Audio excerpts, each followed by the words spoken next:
Officers on the pursuit call. Suspect vehicle was last seen heading north near the power station. Containment will be set up ahead of his last known direction of travel. This call is still code 6. Handle on TAC 3.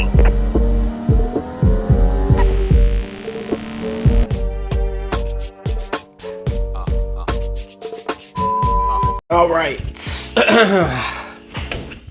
We got ourselves a new video, guys. We're going to be doing a LS alternator upgrade on the Rb25 Neo.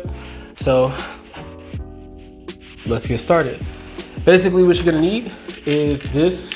This is it's dusty, but it's a CWC. Can you see it? CWC LS alternator conversion kit. It comes with everything.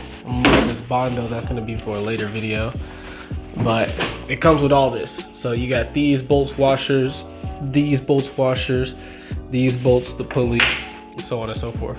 The alternator that you're going to need to use, or at least from what they say, is a LS1 alternator. Now the first thing that I thought about with LS1 is the 2004 Pontiac GTO. So this is a 2004 Pontiac GTO alternator. I've already checked over here with the alternator plug. Where are you? Actually, let's get some light in here. Actually, no, we can see it. But yeah, with the OEM Rb25 Neo alternator plug, I've already checked to make sure this fits the 2004 Pontiac GTO alternator, and it does. It directly connects to it, so you're good to go. Electrical wise, it just straight up connects.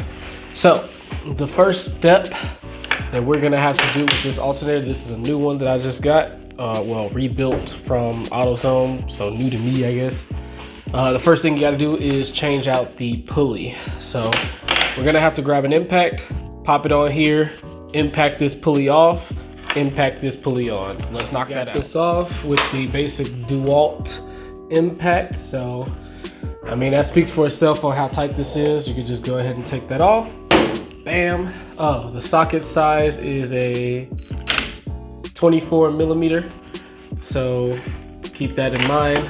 I guess whatever it is that you do. And when it comes to the actual kit, so it comes with all the bolts, it comes with the pulley, it doesn't come with the belt. I've heard that some of the PRP kits for the LS alternator conversion does come with a belt, but I've also been told that with the CWC kit, this one, the stock alternator belt is perfectly fine to use for this application. So we're going to be using the stock alternator belt. If it doesn't fit, then this video will prove it, and that'll kind of be the end of that. So you take the specially made pulley, you pop it on there like so. I'm gonna get a rubber hammer and, well, can I press it down? Hold on, I need two hands. Okay. So with the help of a rubber hammer, please use rubber, do not use a metal hammer, you'll destroy it. I already kind of nicked some of the edges a little bit just with the rubber hammer. So use a rubber hammer, you wanna get that all the way flush.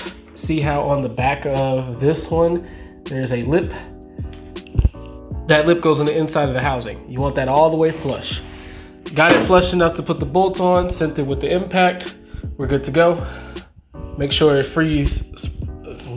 spins freely, not making any noise, anything like that. We're good. This alternator is now ready to go in. So the next step on this one is going to be to remove the alternator that is on the 25 Neo. Popped on some light, that one down there. And the main reason that I'm doing this is not even for the battery charging. It's just that the RB alternator is squeaking when it's charging, and it's just annoying, honestly.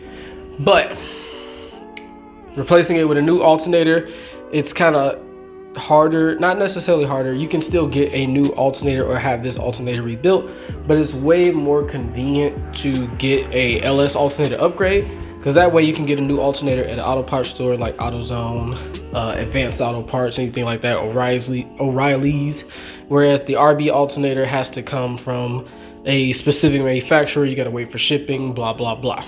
So that's why I'm doing it. There's not really much wrong with my alternator. So we're gonna be switching it out for this.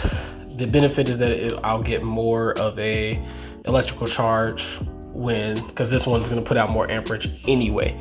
So there's that. Let's do this alternator.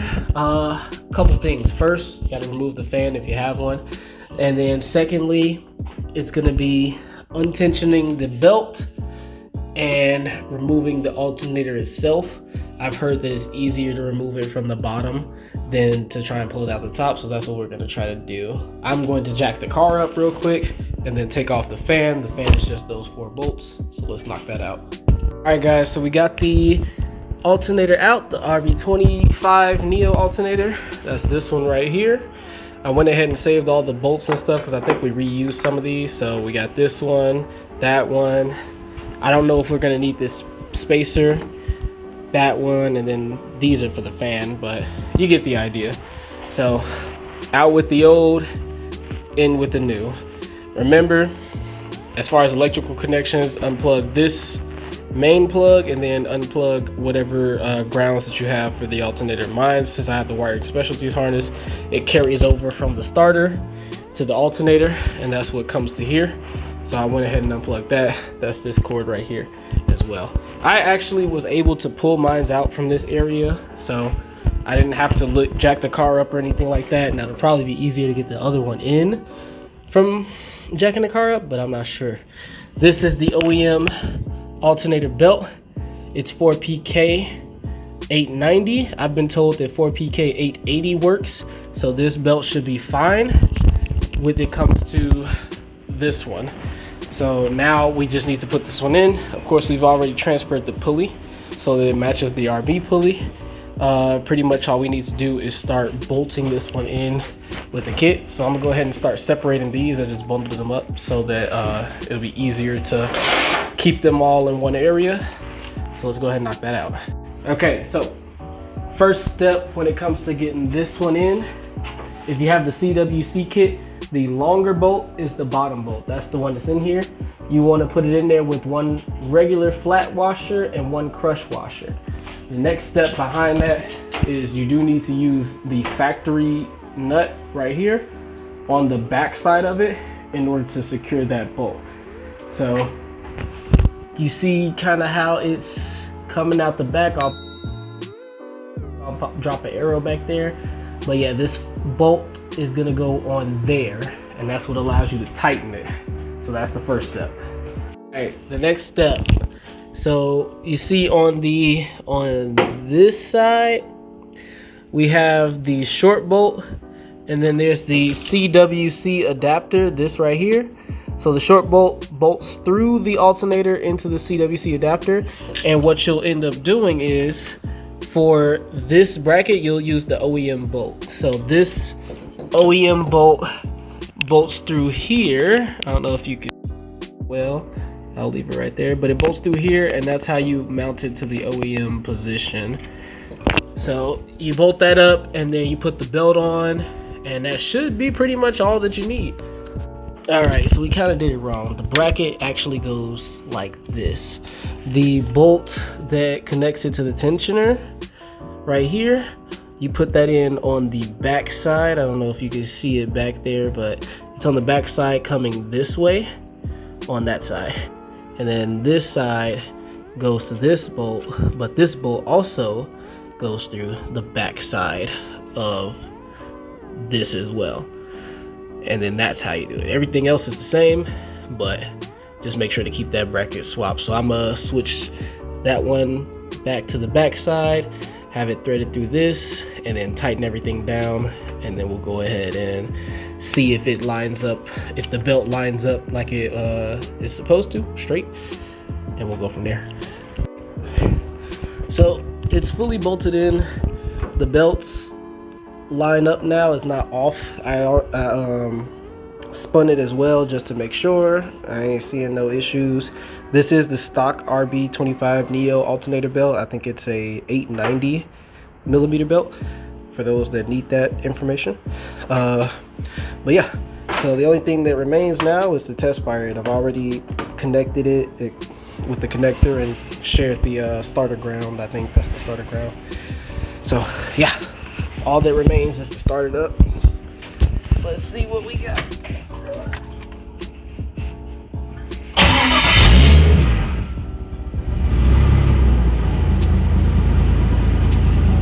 Well, we don't have any squeaking.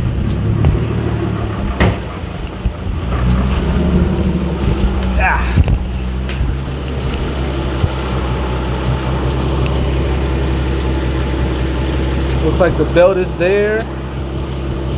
Not seeing any wobbling. There's no squeaks going on. Pretty much exactly what I wanted. That's exactly what I wanted. So the last thing is to test the alternator, see if it's actually charging the battery. For that, you're gonna need a voltmeter.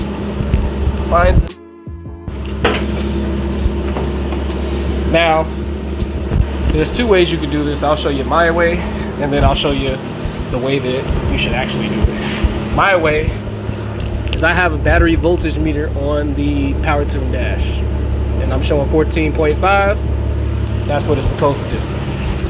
But if you don't have that, then you test it by just doing voltage drop across the battery terminals. We got 1 to positive, 1 to negative. Turn it on to voltage, and you'll see we're at 14.3. That confirms that it's charging. That is a successful install right there, my guys. Now I don't have to worry about squeaking when I'm trying to drive this thing around. So I'll just say like, comment, subscribe, follow the bill. Until next time.